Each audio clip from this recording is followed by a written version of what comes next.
जय जगन्नाथ सांग माने welcome back to my channel. चलतु आज बनाइबा अटा मोमो।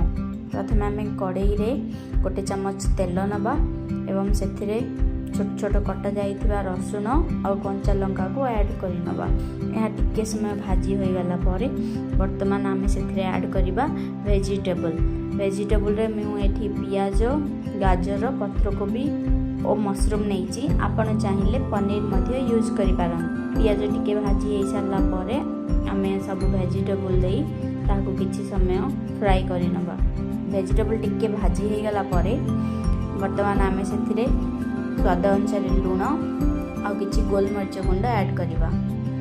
आमर स्टफिंग जमिति मोमोर बाहर को न आसे से आम गोटे सिक्रेट जिनस पकेबा जहाँ हूँ कॉर्नफ्लोर स्लरी जहाँद्वारा कि आमर स्टफिंग एक्सेस पानी को यह आब्जर्व कर आमर मोमो फाटिबार बिल्कुल भी चांस रही।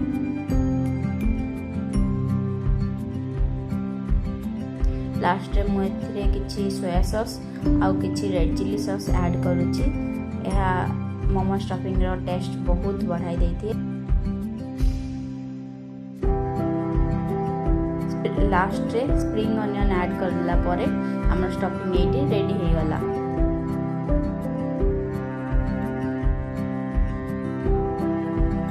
वर्तमान चलंतु आमे मोमोर डो बनाई नबा जो कि मुझे मल्टीग्रेन आटा यूज करुछि। आपण चाहिए मैदा किंबा पैकेट आटा मध्य यूज करि पारंती। सेथिरे किछि लूण देई ताको आमे नॉर्मली जमती रोटी या परोटा पई आटा दळुजे सेम डो आमे लगाई दबा। एठारे आटा को किछि समय घोड़ाई रखला परे बर्तमान आमे आगु गोटे बड़ रोटी आकार रे बेली सेथिरे छोट छोट मोमो पई पीस काटी नेबा। बर्तमान देखंतु आपण जेमिति शेप रे चाहिए सेमिति मोमो को शेप दे पारिबे। मते ई शेप टी सबुड अधिक इजी लागे तो मो सब बोले ई शेप रे मोमो बनाए। आपण को केउ शेप रे मोमो पसंद निश्चय कमेंट रे जणाइबे। आटा मोमो को हमें गोटे बेकिंग पेपर ऊपर रखी सेथिरे किछि ऑयल ब्रश करी 15 मिनट स्टीम करी नबा।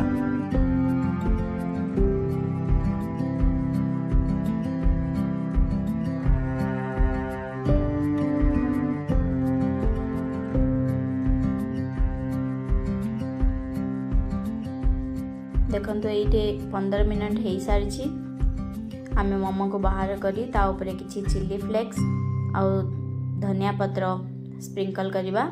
प्रस्तुत हो गला आमर मल्टीग्रेन आटा मोमो। या को मु ए होममेड चटनी सहित सर्व करछि। आपन को मो वीडियोटी पसंद लागि थिले आपण निश्चय लाइक शेयर करंतु एवं सब्सक्राइब करबा को भूलंतु नाही।